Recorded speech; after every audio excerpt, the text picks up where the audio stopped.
Assalamu alaikum, मैंने टाटो गुब्रियो आज पर ऐसे सवाल 5 लेशे ऐसे 5 पट आज अशीम सवाल इतकरन ये सवाल शो बूझ तो what was the language used to compose the Vedas? Answer मुक्षो Vedic Sanskrit. यानी सुकुस लैंग्वेज यूज करान यूज टू कंपोज वेदास यानी वेद यम जन वेदन हंज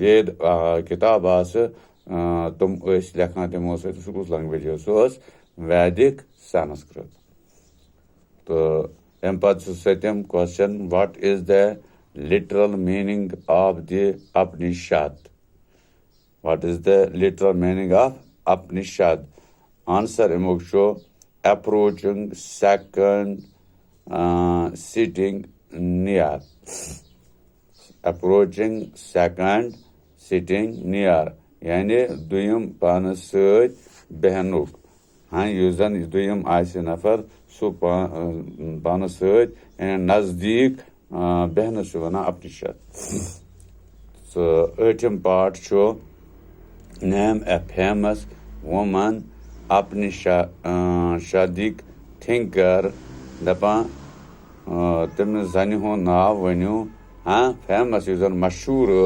Upanishadic thinker यूजन Upanishadic thinker सो गारिजी या गारिजी तो नयम पार्ट शो name a famous Upanishadic thinker who belonged to poor people category दपान अकिस मशहूर उपनिषद यानी सोचन वाजिन युजन युसन बिलोंग करान पुअर पीपल लुक गरीब लुकन हज कैटेगरी सत आज नाव answer Satyakama Jabala Satyakama Jabala तो पे दहिम part who was the most famous thinker of the Jains.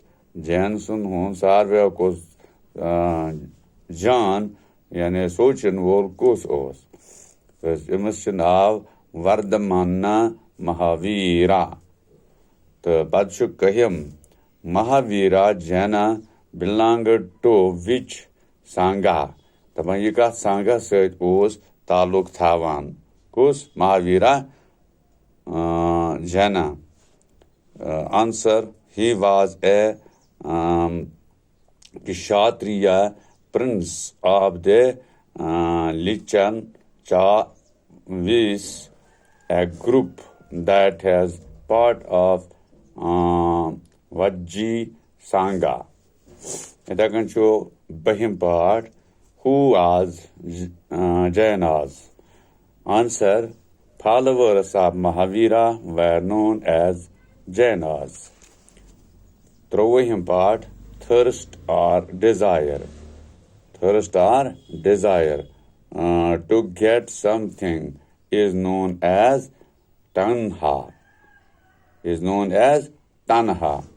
Pachuvyak Upanishad are the Hindu religious books, which literally means approaching and sitting near. He just what I say. Followers of Vardhaman Mahavira are known as Jaina. Followers of Buddha who beg food for themselves were known as Bhikshu.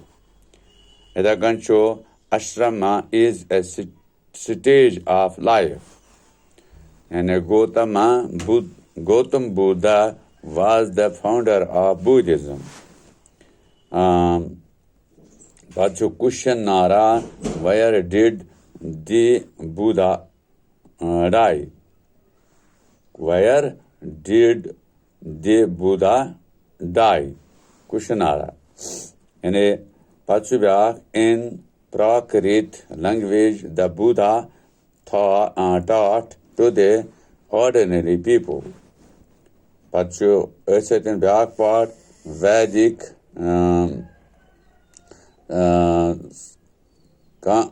Vedic Sanskrit language was used to compose the Vedas.